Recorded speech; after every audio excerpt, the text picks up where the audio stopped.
It's so cold in here. Good morning, everyone. Morning. Okay, so it's a pleasure to welcome you from my own end to the Alimosho Summit. My name is Abimbola Olignide. I'm a fashion entrepreneur and an SME coach, SME, small, medium, and enterprise.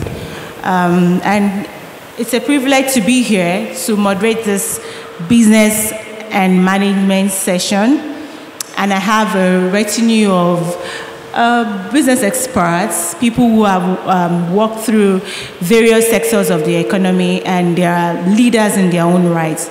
They are here today to share not only their own personal experiences, but to also share their skill sets, their expertise, and the knowledge that they have gained thus far in their foray in the business sector.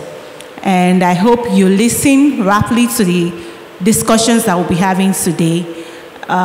Some of these discussions will border on so many key points on policies, on branding. We'll be talking about people management, human resources, and a whole lot of other, things that are very valuable and important to your business growth.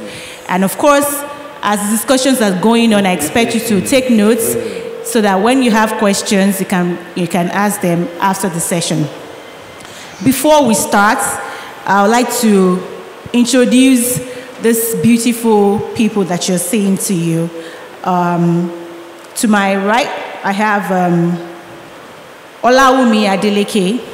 Olawumi is a human resource consultant, and she has done a lot in the area of training, skills development for small businesses, for individuals, and for corporate sector. Please welcome Olawumi with a round of applause, please. Olawumi, thank you for joining us. I also have Chiamaka Anyaiche. Did I get it right? I tried. Okay, Chiamaka is a serial entrepreneur. You get to know her very well, and as we proceed. At the backstage, we had some very interesting conversations with Chiamaka. Very interesting personality, I must say. And she's also a sales and marketing expert. We'll be sharing with us today some very important tips for us to, grow and make our sales and marketing systems better as business owners. And then last but definitely not the least is Honorable Ayokule Orimolade Olugbenga. As the secretary to the Moson Okunla LCDA. Please make him welcome. Make him feel welcome with a round of applause. It's always interesting talking to politicians, and I have a couple of questions, that some of you may want to ask him. I'm your mouthpiece for today. Once again, you're welcome. My name is Abimbola Oligbide. Let's go straight into the discussions of the day. My first question will be to Chiamaka. You've done so many things. I went through your profile and I saw that you've been in so many sectors, yeah. And Nigeria is a country where a lot of people are encouraged to go into business as a survival means, because of course there are no jobs anywhere. So you have to first of all create something for yourself.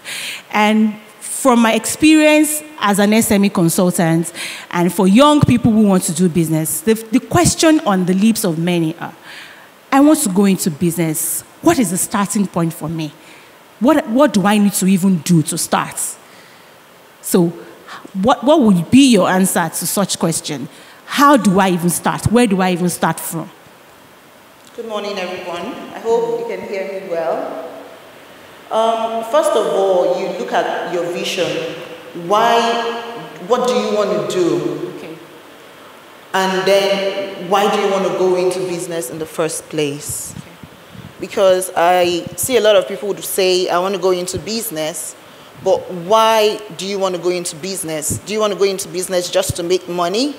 Or do you want to go into business because you want to satisfy a need? And so whatever your reason is, that's the first. And then you're talking about the vision to go into business.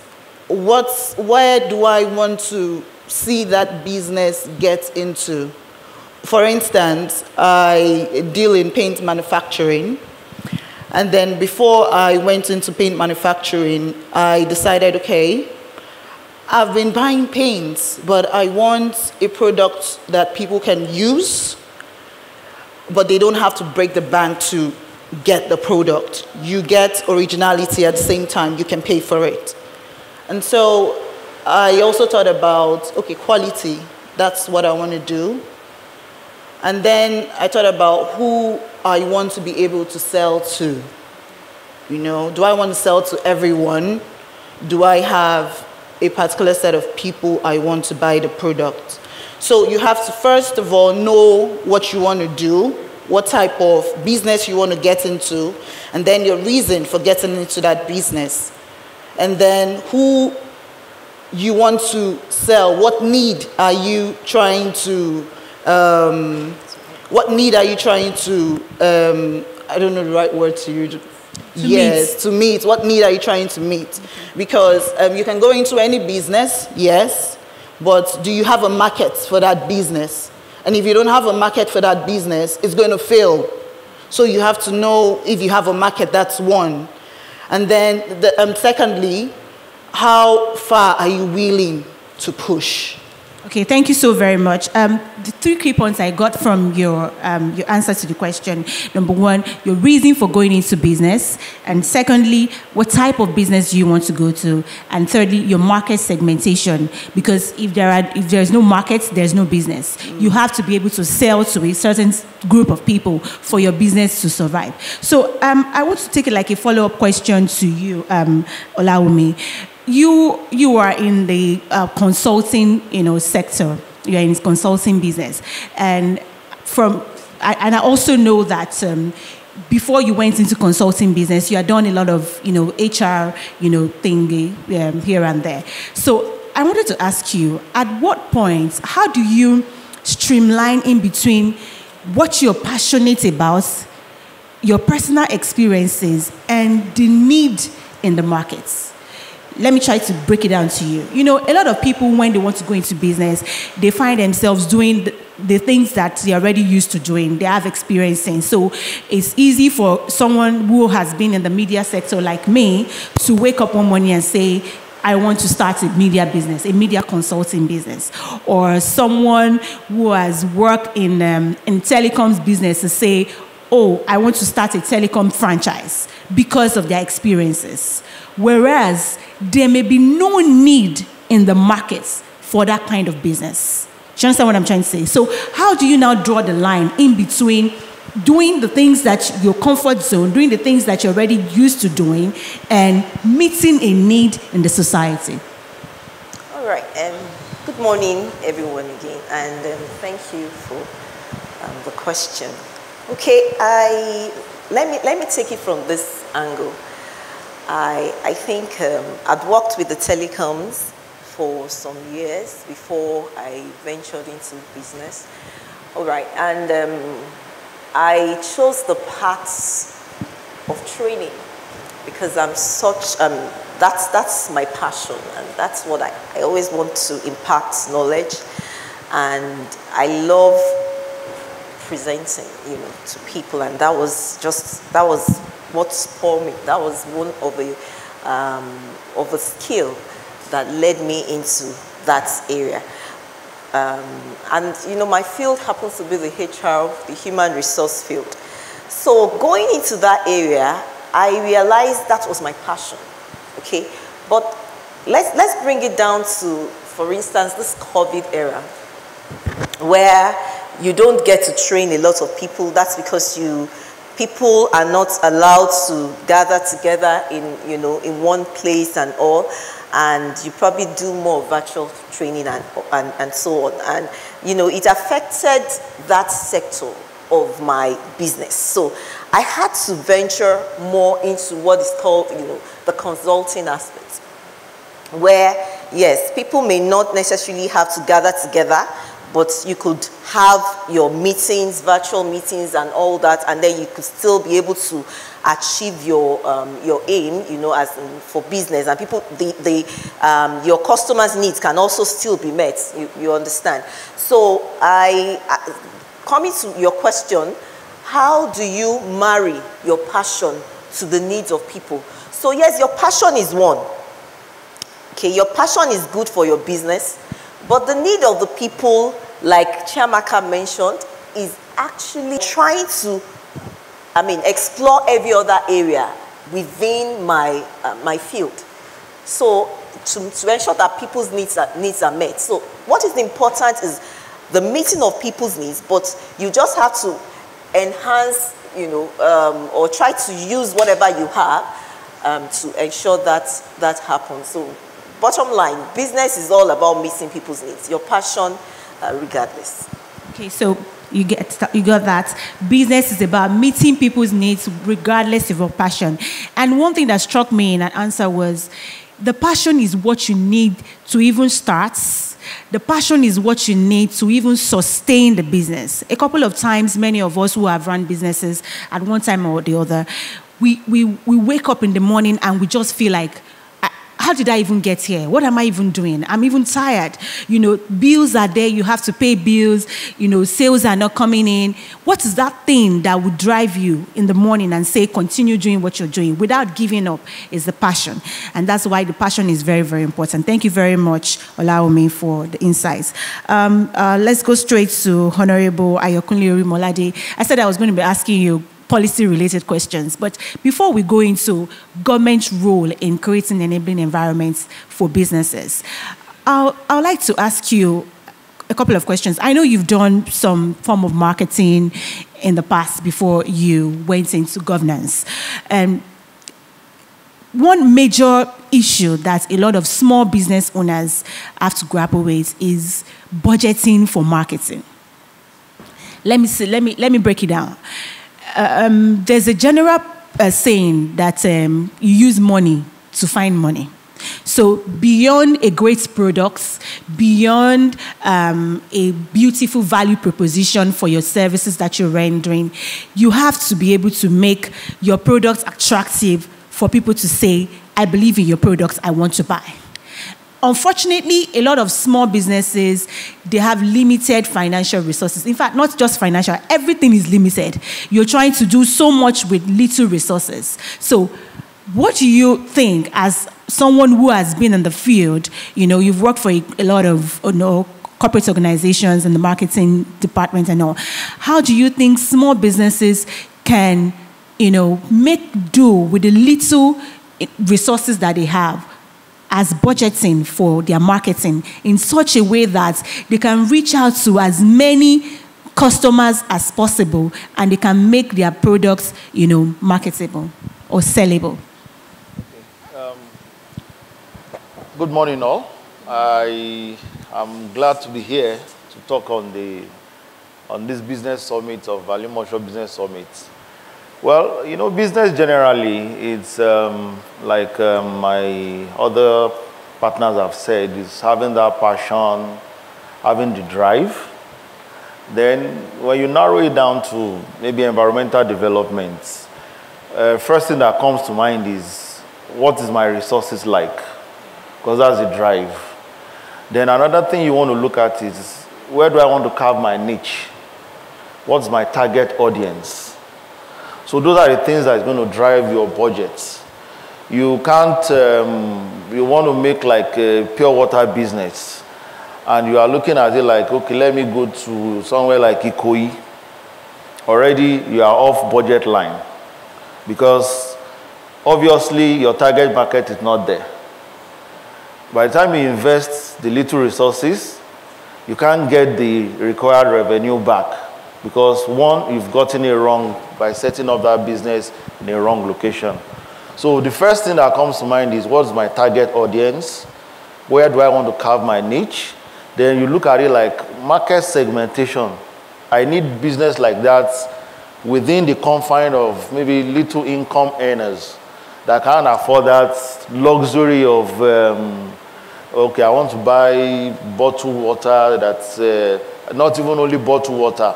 It's either Seaway or nothing. Some people will tell you it's either the one done by Pfizer or nothing.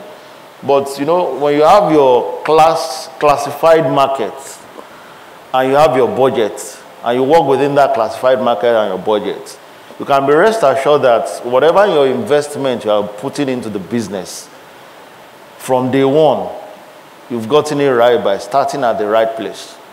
So your market is going to be like, oh, people are buying from me. Maybe they want to buy the sachet water in a pack. Some people will say, oh, maybe they are doing naming ceremony. And you look at the structure of the neighborhood. So obviously, they might not afford that bottled water that everybody's going to drink. But there are people that will now say, okay, let's get the pure water.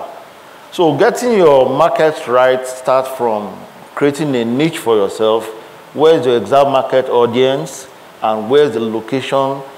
And all those things are indices that goes into your budget for you to know that you are investing right from day one. Okay, so the catch point is you don't spend money that is not adding value to you. So you can spend a lot of money on marketing. At the end of the day, there's no results. The end result of every marketing strategy, every marketing budgeting or marketing spending is for you to have leads that you are converting into Naira and Kobo. So if you are spending so much money and then you cannot justify the money with the number of clients that you're getting, with the number of paying customers that you're getting, it means that you are not doing it right. It means that you have to go back to the drawing board to see what is working and what can you do better. Thank you so very much. So we are just coming out of a pandemic. Unfortunately, the pandemic is not over, yeah? And we are most likely going into another lockdown with the way things are going. That's where it's going. And a lot of businesses were affected the period of lockdown. The economy is very, very tight right now. There's little money in circulation. People have very low purchasing power. And unfortunately, businesses have products to sell. So there's already a disconnect. People don't have money to buy. Businesses have products to sell. Chiamaka, you as a sales and marketing expert, what kind of tips would you give to small business owners, coming out of a pandemic, coming out of a lockdown, about to enter into another lockdown without the economy being stabilized? What do you think are ways that businesses can find a way around it to be able to survive? Thank you very much. Okay, like I said earlier, I'm into the manufacturing business. I would say I'm in the real estate business as well. And during the lockdown, I wasn't making much sales as I would have if there was no lockdown. And then I thought about what's the means people are using right now to sell, and what other means can I use to make money even in the lockdown. And then everyone is going digitally. So what we did was start putting things out there online. And the truth is, a lot of sales were made. Though you're not able to go from place to place because of the pandemic and all that, but then you're able to showcase most stuffs online. And if you see, in Nigeria here, a whole lot of people took that avenue of going online to make sales. And they did. A lot of people made a lot of sales and are making money. So you as a small business person, who are you selling to? And how are you putting out the content there for it to attract people to want to buy? What we now did was, okay, we don't want to have to slash prices, right? Because of the price and things now. Then let's give them something that would attract them to want to buy. And so what we did was paint your house paint a 3-bedroom flat for 60,000, depending on the product, the quality of what you want to use. Quality of the paint. Okay. Quality of the paint you want to use. Paint your duplex for 500,000. And you're like, whoa, so I can paint and still get a painter to do the job for me. at this price, so I don't even need to break the bank and still get quality. And so, yes, people started asking, oh, how can I do this? Can you come down? How do I pay? Do I just pay the money outrightly? And then you're seeing people asking questions. When people start asking, you just first need someone to ask. If they don't ask, you can't sell. So you're not the one that would say, okay, this is how it works. I can come and check your house. If it meets that budget, we go with it. Okay, let me just ask you a follow-up question. You know, a lot of people are on social media selling. Everybody is online selling. And we're talking about market segmentation and carving a niche for yourself. The thing is, you cannot sell to everybody on social media is not your target markets. Yeah. And it gets even more difficult for small business owners because the algorithm of this social media frustrates online adverts more and more. I'll take Instagram, for instance, because I do a lot on Instagram. You can be on Instagram scrolling, and throughout your mention, you don't get to see regular people that you follow or are following you. All you get to see are celebrities, influencers, and all of that. So you, as a small business owner, you have very limited funding. You probably don't even have money to do sponsored ads. Even the sponsored ad these days, except you get someone who is professional to do the sponsored ad for you. Gone are the days that you can just be on your computer and you do your sponsored ad and it will generate leads for you and sales.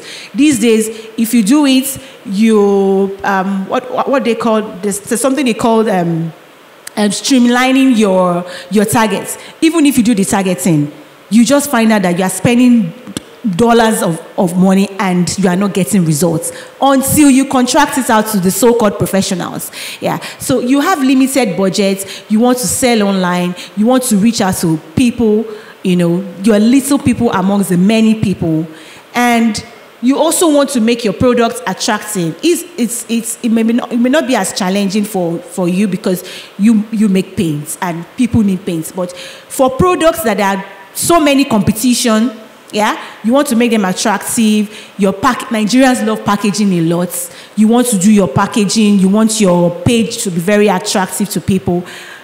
What do you do? What extra effort do you put into it? How can you manage it as a small business owner and get results that you need for your business to grow?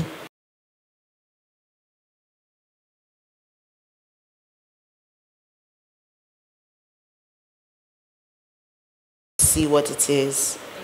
That is in the physical aspect. So for me to want to buy from you, I need to trust you to buy from you. And then I'm not just trusting you, I'm trusting the product you're putting out there. That's another thing. So if I want to market my product to you, first of all, is appearance. Why would you want to listen to me? It's the way I approach you. It's the same thing online. What's so catchy about your page? What's so catchy? What makes me want to stop scrolling? Because I mean, online, on social media, you have a million things moving up and down. That's right. So what would make me stop to click on your page? Something needs to attract me. And so you have to know the mindset of people. What are they really looking for? So if I'm selling biscuits, I know the people I'm selling biscuits are kids. And for them to want to buy biscuits, I would put cartoons or stuff that would attract the kids to want to stop and say, oh, mommy, what's this? Or, you know, something needs to attract you. So if businesses would learn that you don't just put out maybe sponsored ads or just post anything and it would generate leads for you. You need to know what you're posting, how you're posting it, and the content, what you're putting out there. Okay, so that's talking about branding. We'll still get there. But I want to ask you, Olawumi, everybody is selling online these days, and you are a customer person, you are a training person, and we're beginning to have a culture of shaming, online shaming for small businesses, which personally I have an aversion for. Nigerians seem to see social media as a first resort to conflict resolution between them and small business owners. I'll explain what I mean. So we have what I ordered versus what I got. How many of us have had that kind of experience? You have seen something like that on social media. And a couple of times that I have stopped to check such posts, I usually see that both sides, both parties are to blame. But as small business owners, we know that customer is king. So we are expected to try as much as possible to satisfy our customers, as much as we can. But how do we draw the line between trying to please our customer, on one hand, and trying to maintain a good reputation for our businesses online as well, and also trying to, just get a break from very troublesome customers? Because there are some very, very, very extremely troublesome people that all they want to do is just, let's pull down this business. And you never know when they will come to you and you want to sell. How do you, as a business owner, merge the three together? You want to please your customer because customer is king. You want to maintain a good online reputation. And you also want to free your own mental health from likely troublesome customers who want to damage your reputation online. Right. Thank you very much. For a business owner, you don't come out thinking that there's a customer out there wanting to pull you down, right? Customer is king, and because they actually pay your salaries, they pay your bills. And so between trying to have a good sort of pedigree, as when it comes to your business, you want to make sure that you are good and you're seen as having all the qualities and all. It's all about the customer in the first place, really, because like he rightly mentioned, I am trying to streamline my markets. So online, you want to sell what your market wants, depending on, online you can do target marketing, you could do all that. So you're ensuring that is in place, first of all, okay? And you are trying to give them the best. It's very important that as a business, you make sure that you put your business out there with the best quality and the best kind of service, customer service inclusive. Okay, so when you are selling online, because I can buy your business, I can buy from you today. Don't think because it's online you could just sell whatever you want. Okay, I can buy from you today. There's something also that happens online. People target the people, the kind of businesses that don't do right. That don't do well. That sort of whatever you are packaging or you're selling is not of good quality. You will notice that people will come back to you if they happen to see your brand as being good. You sell what is good. Probably some are after what is cheap. Some are after quality, But if you ensure that what you are churning out is good, often, and you have the customer needs and customers' preference at heart at all times, I think you will probably always get people come back, return. And if I request for something online and what I get at the end of the day is not what I want, the next thing is I'm trying to hear what the seller is going to say about it.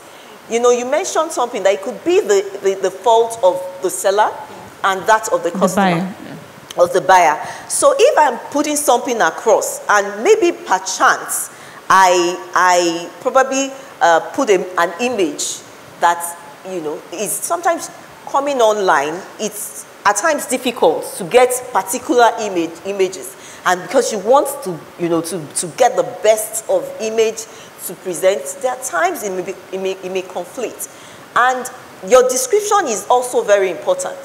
So if my image is there, I want to describe the good I'm selling, and so that the person there would actually know that this is meeting my need.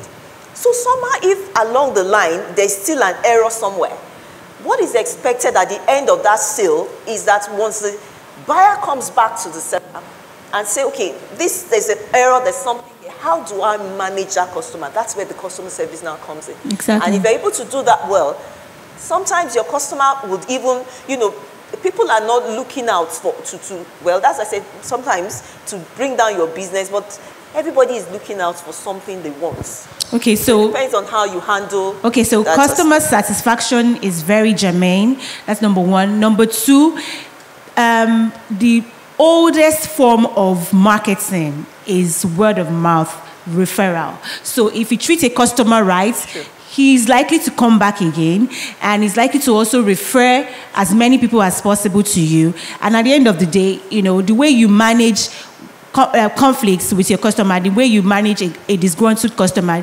determines whether they'll escalate it to make it a viral issue, or you settle it amicably in your DMs. Okay, thank you so very much, Olawumi. And now back to my honorable. We'll be talking about policies now. Lagos State, for instance, has been a state that's done so much for small businesses.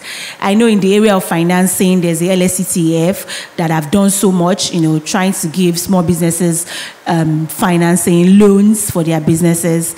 But there are certain areas that a lot of small businesses are still, very unhappy about, and is in the area of multiple taxation. So we have, and I'm very glad that you represent a local council.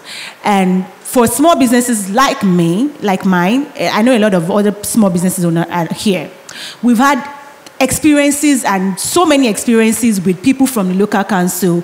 Somebody just wakes up one morning and comes to seal up your factory and says, you have to pay one money. And they come with all sorts of letter-headed papers. They come with signatures of people that are fictitious that you don't even know where to trace them to. And they are slamming you with so much money to go and pay. And most times, it boils down to you having to tip somebody or bribe somebody to get your shop opened. There are issues of, signages. There are issues of, monies that to be paid for, simple things as, just advertising your products or just brand visibility and all. So we're trying to grapple. Lagos State government saying, we're creating a business enabling environment for small businesses.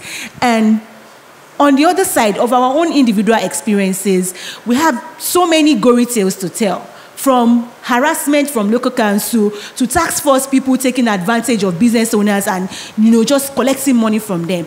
You, as a representative of the government, I'm sure you have heard some of these, allegations. I want to know how far you have investigated some of this, and it's very prominent in Alimosho local government, and what your council with the government is doing to ameliorate the problems that small business owners are facing in Alimosho local government. Thank you once again. I don't know if I'm audible, but you see, government policies and implementation goes hand in hand with every stakeholder who are the citizen of or the residing people in that particular environment you're talking about. Let's narrow it down to where we are. Because we're talking about Alimosho and all that. Well, in the intro, somebody said it's the largest in West Africa, the biggest in, Nigeria and all. So, it's about people. It's about orientation. It's about ideas behind setting up a business. Like I said the other time, you need to marry all your indices in your budgeting. How much do I want to put into the business? How much do I want to use as levies? How much do I want to use as adverts? You've mentioned adverts. You've mentioned HR. You've mentioned income. But there are also levies, because for every business that you cite, there are fees to be paid. And the idea is, we are lucky to have the man at the helm of affair in Alimosho as the executive chairman in our midst. And of course, our leaders are here too.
We are not supposed to be charged. We are sending things to public. We are taking care of people's interests. But back end, there are a lot of other commercial activities that are going on. So, you know, we need to get it straight. We need to get it right. It's a societal thing that we are trying to live up to the expectation to meet all people's demand. Also mean that all the stakeholders, we need to come together and understand why things are supposed to be right. Government is about inclusiveness, okay? When you sit back and they call for meetings, maybe like stakeholder meeting in your local government, okay, on budget preparation for 2021, and everybody feels, I'm not concerned. Is it not, they will just go there, talk about money, and at the end of the day, we don't get anything. Once you don't get involved in governmental things, you can't champion your cause. But once they call for a stakeholders meeting, you are there, you learn your own voice, you bring your observation. That is the reason why that thing is being called. Everything will be noted. And by the time the executive arm of the local government with their team sit down together, they'll be able to prefer solution to it. That, oh, from the audience, we heard so much about maybe taxation. Because I know right now as we speak, a lot of fees have been, you know, penned down because of the, you know, COVID. Economic pandemic and hardship on people. There are so many fees that are not being taken right now. Do you get? But of course, it has not stopped service from being rendered to people, because you can't stop service. Okay, let me ask you a follow-up question. It's good when you encourage members of the public to come up with their, complaints. But how accessible is your local government, for instance, the other councils? How accessible are government officials?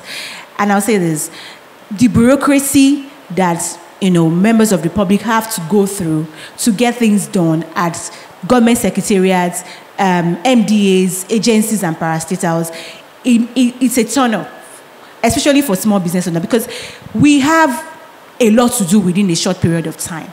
If the processes are seamless, you can walk into an office and get things done within stipulated number of minutes or hours that you want to send. A lot of people will actually prefer coming. And one of the things that I've realized that makes the system the way it is everybody, when they are in a position of authority, it's like the power intoxicates. People can just decide, oh, I've closed for the day. It's 1 o'clock. I don't attend to people at 1 o'clock. Somebody's file is just there. Nobody's doing anything. And they keep coming over and over. What is your local council doing to make the bureaucracy seamless, the operating system seamless for people to take advantage of some of these opportunities that you say are available? Yeah, well, there's something they say about information. They said information is very key. If you get to any government parastatal and you are in need of a particular service, there are information desk that you go to. And I want to believe that for you to leave your house to say I want to go and do something, there's a drive behind it. That's right. And you have your information at your, on your palm. So when you get there, most times people get to all the government parastatal and they want to say, oh, I want to see the commissioner. Meanwhile, what you really need is not, you don't even need to see the commissioner, because everything has been cascaded into various strata when it comes to departmental obligation that they need to render to people. You want to get to, you get to a local government, you want to obtain maybe your LASTRA, and you are sitting in the waiting room of the executive chairman, or perhaps the vice chairman, or a councillor that is meant to, So you are in the wrong place in the first place.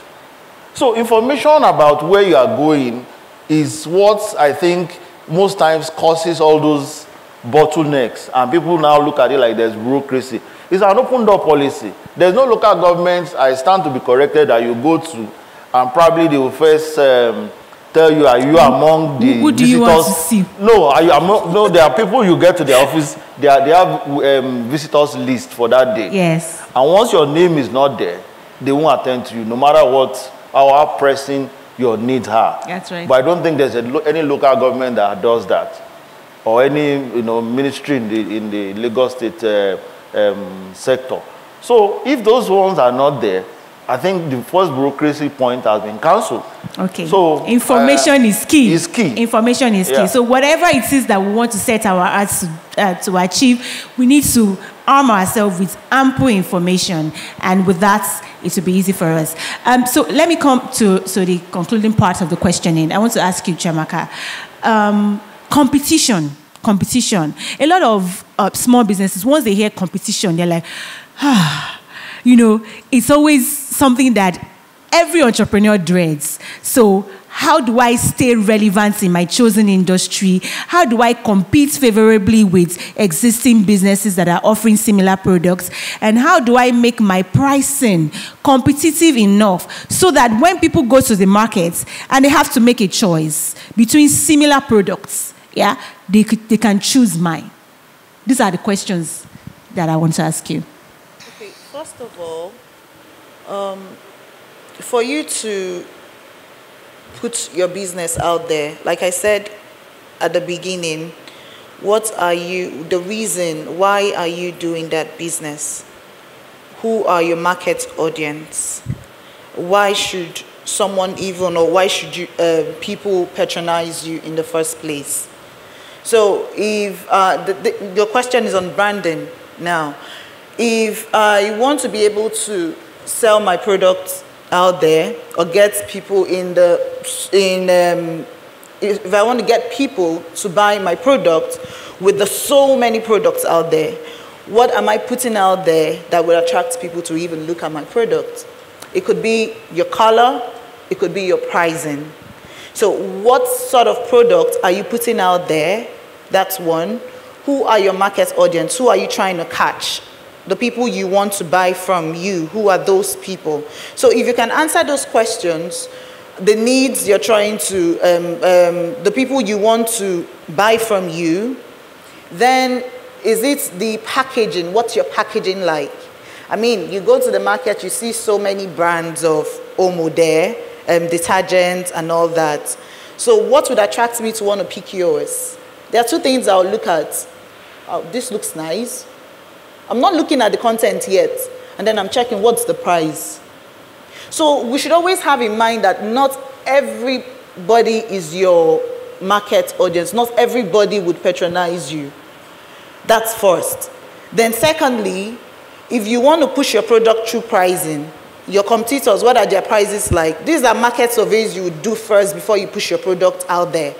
Yes. What are my competitors? What are they doing? What am I going to do different from what they are doing? What am I bringing out? And so if you're able to answer those questions and meet the needs that people don't have, it's just, for instance, I told you something. When I was going into the paint manufacturing business, we have a lot of paint manufacturing companies. But what I looked at first was, I want to bring out quality. And what kind of clients do I want? I want high-end clients. I also want the low-income earners to buy as well. But do I want to have to break myself so much to please them? Everyone is not your market. And people would always say, your product is expensive. And I'm going to be like, once you say that to me, I know you're not the person I'm looking for. You're not the person I want to buy from me. And so you should know the people you want to target, the people you want to buy your product first. And that's it. Secondly, are you going to be pushing your product out there with pricing? Do you want to bring down your price to what others are selling?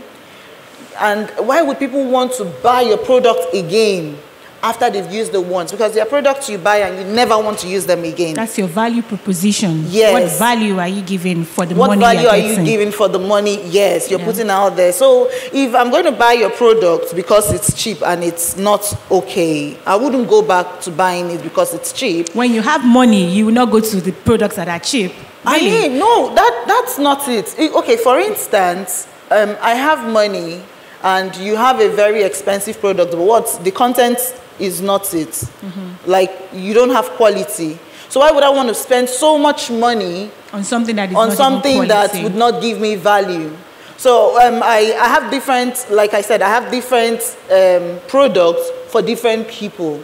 My premium products, if I want to sell, I know I'm selling to people probably in VGC, VI and all that. Those are the people I'm looking at. If I'm coming to my standard products, I'm looking at people probably between Iba, Alimosho, that will come and patronize me, but they would get good products. Yes, I'm looking at those. Agree with you. Yes, I'm looking at those type of people. So you should know who you want to buy from you. That is one. Knowing your target customer and utilizing them for the good of your business. You've not answered, how do you stay relevant in your industry? Because it's very important. If you are an industry, you're operating in an industry, and you're not abreast with the innovations, with the trends, with the way people are doing things within the industry, before you know what is happening, your business has fizzled out. And I can count, I can mention a number of businesses that, they used to be very relevant in their sector, but, these days nobody even talks about them anymore. So how do you stay relevant in your business, in your industries? What's different about your product? What's different about your own product? What you're bringing out there? Why should I keep buying from you? Because one thing with having to make sales is having to get those clients keep coming back. So what are you putting out there to make sure that those clients keep coming back? It could be, like I said, it could be your pricing, right? And if your pricing is good, if that's what you want to use to sell, it's your choice. If it's quality, there are people that their brands are really expensive, but people do not care. They'll go any way to get it because of the quality of that product. So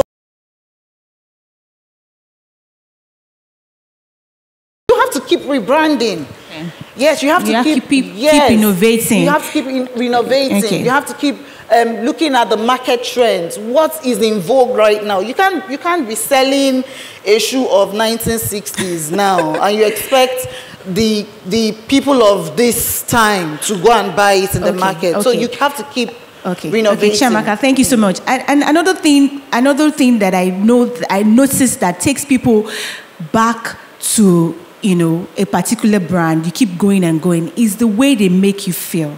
The way they make you feel. Everybody likes to be around people who make them feel happy, to make them feel special. So sometimes it may not even be the quality of the products. Sometimes it may not even be the attractiveness of the packaging. It could just be the ambience of the environment of the business. Like when I relocated from Okota to Alimosho. Before I got here, my family hospital was in Festac. And I've been in Alimosho for about 7 years, but anytime we have any issue health-related, we still go back to Festac. Not because I've not seen any hospital that is good around here. Of course, I've tried a couple of hospitals, but I just feel anytime we go to this particular hospital, I'm not going to mention the name, there's a way everybody makes you feel, from the gates man at the security post, to the people who are going to collect your card details, to the doctors, to the nurses. Everybody makes you feel, one way special, that you forget the sickness that brought you there. And you feel better, you get better quickly. Even there are particular doctors that everybody wants to see. Not because they have a magic wand that makes you get better, but there's a way they attend to the kids in the pediatrician, the way they attend to the kids, that the kids love to be around them. So the way you make your customers feel, we make them glued to you. It's to get you that customer loyalty that you are looking for. The last question I'm going to ask, because I think our time is fast spent, is on training. And I think you're best to answer that question. A lot of small business owners are usually very skeptical about how much they should spend on training their staff. Number one reason being that there's always a high turnover of staff. So people see small businesses as leveraging points for them to get a better, career opportunity. So you hardly see somebody staying in a small business for more than 1 year. I've had my own fair share of experiences, They come and go. They come and go. They are not ready to wait because the salaries are usually not so good to write home about. So, but you also want expertise. You also want that skill set that will make your businesses grow. you as a training person, how do you advise small business owners on how much should they give in terms of training? How much should they invest in their workforce in terms of training? And also knowing fully well that people have had experiences where their staff will work with them for, let's say, 1 year or 2 years, acquire the skills, look at all the business processes, and even the back-end processes, and then they wake up one morning and do what? They set up parallel businesses as competition for their bosses. So how do you think small business owners can marry all of this together, knowing well that they want quality in terms of staffing, and they are also restrained on the fact that people who they train don't stay for too long? Okay, I'm going to be answering that questions in 2 ways, as a business owner and also as a training person, as someone that trains. Okay, so as a business owner, in reality, I would say that if I'm going to be training my staff and I'm going to be developing my staff, which is important, for my business, I am going to be attaching a kind of, how do I put it now? A caveat. Okay, sort of. Like a bond. Sort of. So if I'm going to be training you, which is good for you, and is good for your career, also for the business, we will have an agreement. Okay, I'm going to be training you for this period. I want you to develop and all, but you're going to promise, okay, with an agreement, a written signed agreement, that you will stay with the business for this certain period of time.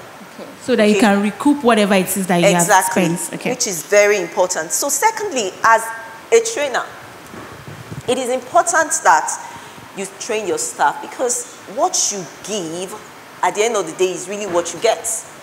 Okay, what's the development that happens to your business as a result of what your staff can contribute to it. So if I have staff members that do not have that kind of experience or exposure to the skills that is required to be able to move my business to the next level, I will be doing myself the harm.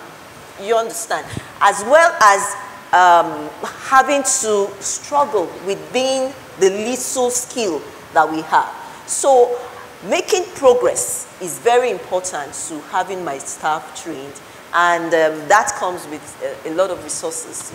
Okay, with that, we've come to the end of the business and management session. Thank you, distinguished guests, ladies and gentlemen, for listening. So we throw it open to the floor if you have questions that you want to ask. And you can direct it to any one of the panelists. But before that, thank you so very much for participating in this panel. Chiamaka, thank you so much.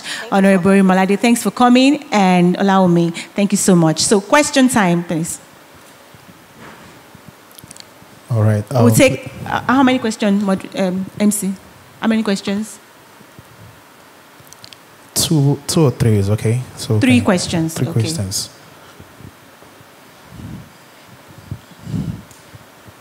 Thank you, distinguished panelists, and good afternoon, everyone. Please introduce yourself.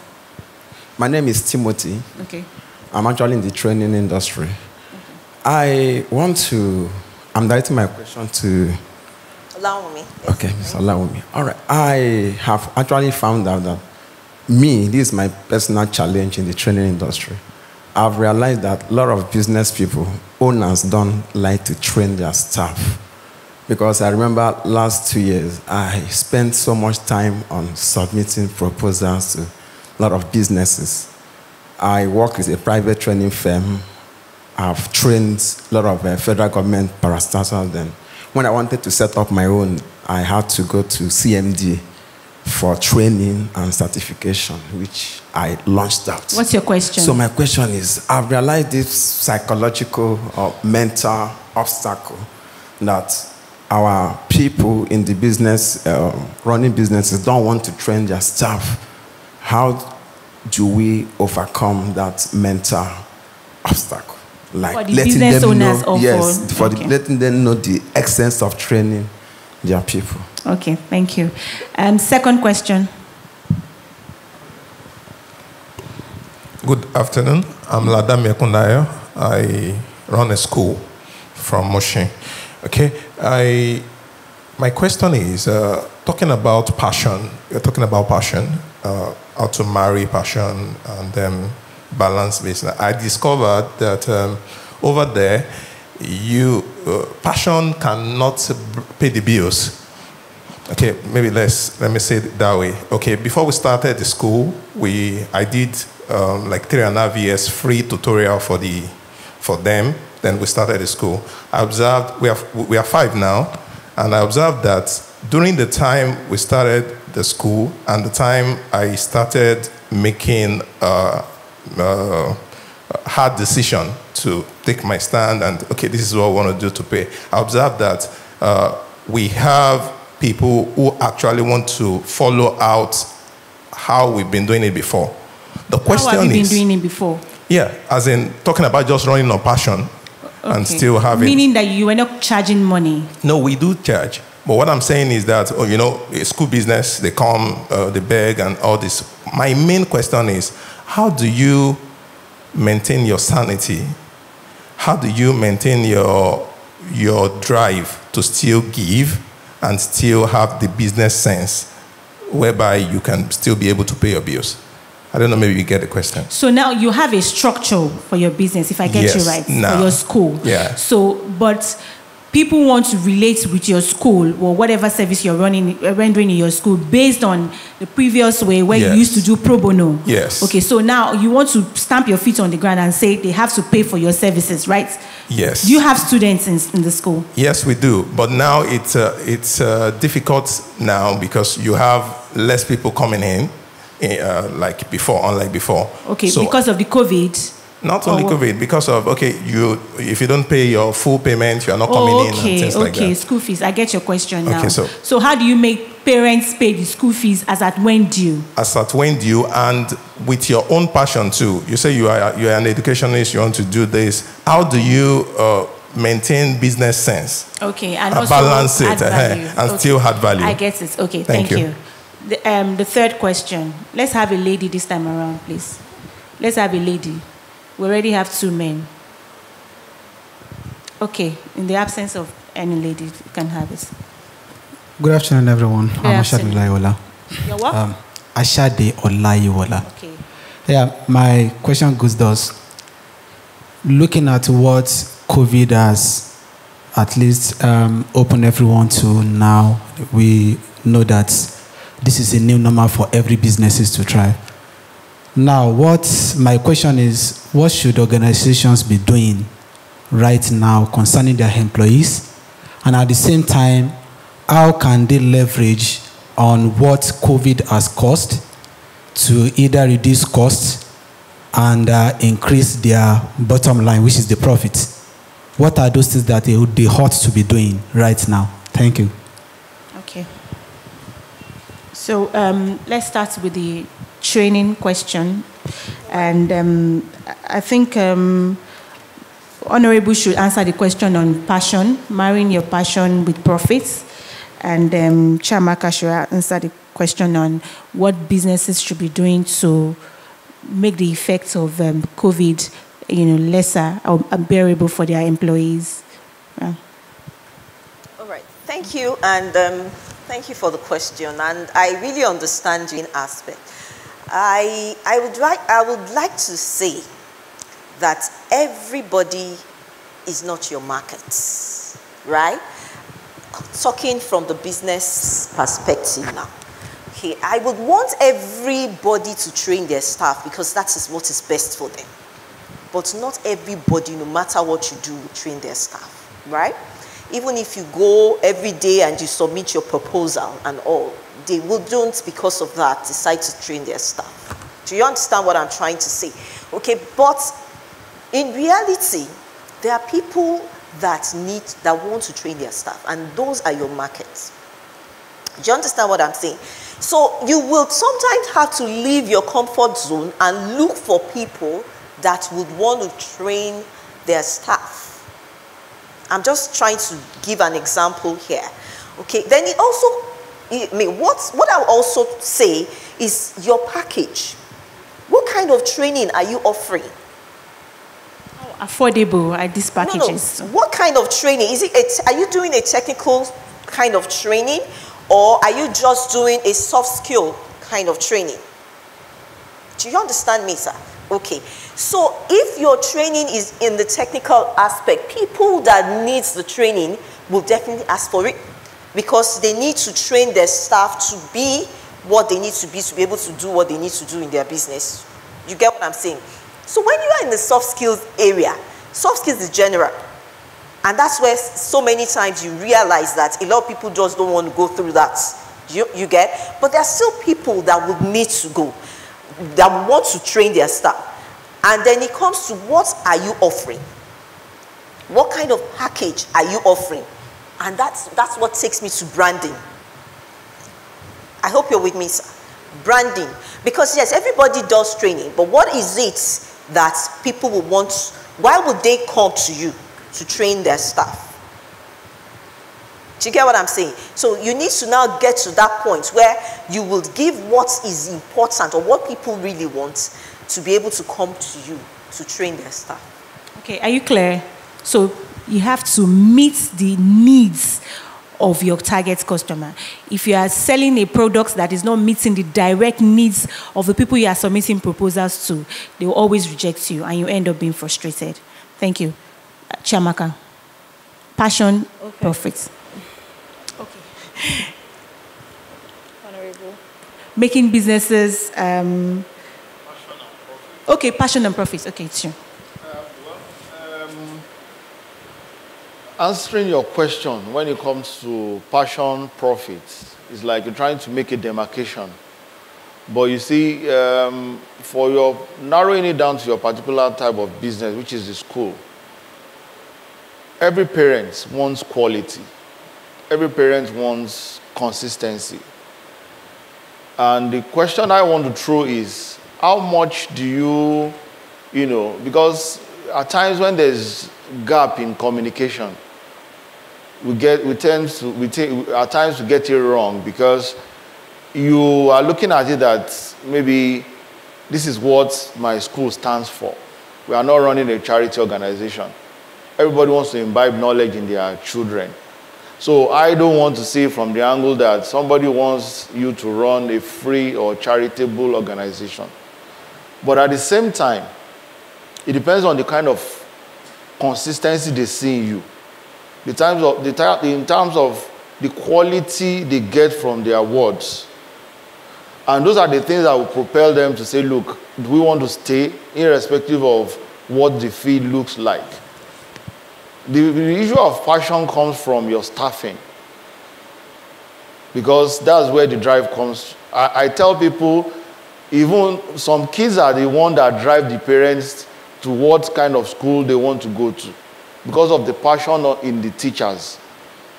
Oh, they love Mr. James so much, the way maybe it's their music teacher. They love Auntie Janet. They want to, oh, mommy, I want to go back, So it's practically more of the passion drive from the staff that will encourage the kind of patronage that will give you the profit you want. Then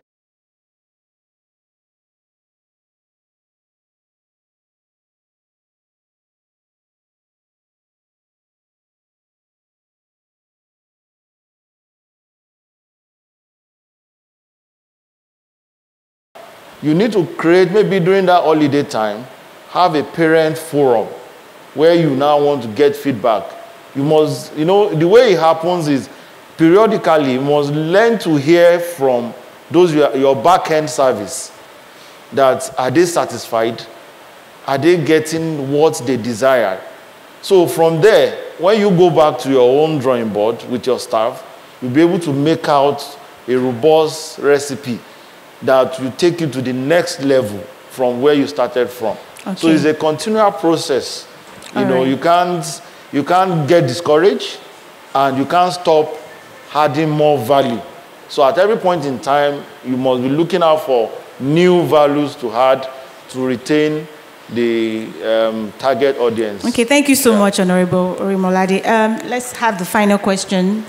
Please, briefly, 1 minute, Chiamaka. to stay actually. So we pray that by next year things will shapen up. But for you to strive now, you need to change a whole lot of things. We know we're not supposed to probably, there are markets, you're not supposed to go to the market at certain times and all that, you have to wear a mask and all that. The truth is, as things are changing, you need to also change your policies.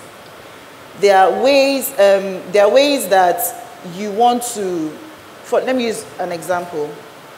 I always use my business, I don't know. Things were not okay as of when COVID started. But right now, we had to change a whole lot of things. And then we saw, okay, we don't want to have to lay out our staffs because of low business. Do we cut down on the, yes, on a lot? We had to cut down on a whole lot of things. So can we still sell the way we want to sell? No. Can our staff still get the same amount they used to get? And we sat down with them and we spoke with them. We said, see, things have changed. It's not business as usual. You get. It's not business as usual. Things might get better, but we need to cut down on a lot of expenses that really do not matter. But when things pick up again, we go back to how we used to do things. But for now, a lot of things we have to downsize on a whole lot of costs, a whole lot of things that are not really important right now. Did I answer your question? Not really. Okay, maybe after the session, maybe you could have a one-on-one interaction with her, yes, because our time is fast spent. So we have to come to the end of the business and management panel. Once again, I want to thank you so very much for your time. Some of you have come here as early as possible. We had to even wait for, participants to arrive. Please, can we appreciate them once more? Thank you very much, with a round of applause. So quickly, we'll take the group photograph for this session. Photograph, please. Sir, please. Once again, my name is Abimbola Olignide. Thank you so very much. All right, please let's put it up for Mrs. Abimbola and Honorable Ayo, Mrs. Okay, yes, please, sir. Can we just move a little bit to the middle side so we can have... Hello, sir, please. Can we come this way so we can just be at the center? And also our chief host will be joining us for this photograph. Our mommy. Please just snap them first. We want me to come up and join them.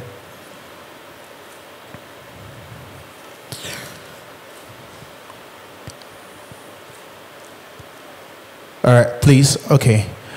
Just please 1 minute while our chief host join us. No other person than our Lagos State Commissioner of Tourism, Art and Culture. No other person than Honorable Uzamat. She's coming up now. So she needs to find our way. Please, let's make way for her. She comes up. Thank you very much. All right. While she's coming up, I would just like us to just move quickly while they're taking the group photograph. We're going, before we go straight to the next section, we have a little musical break from our wonderful, brilliant musician that will be giving us some sweet music. Please, okay, she's here already.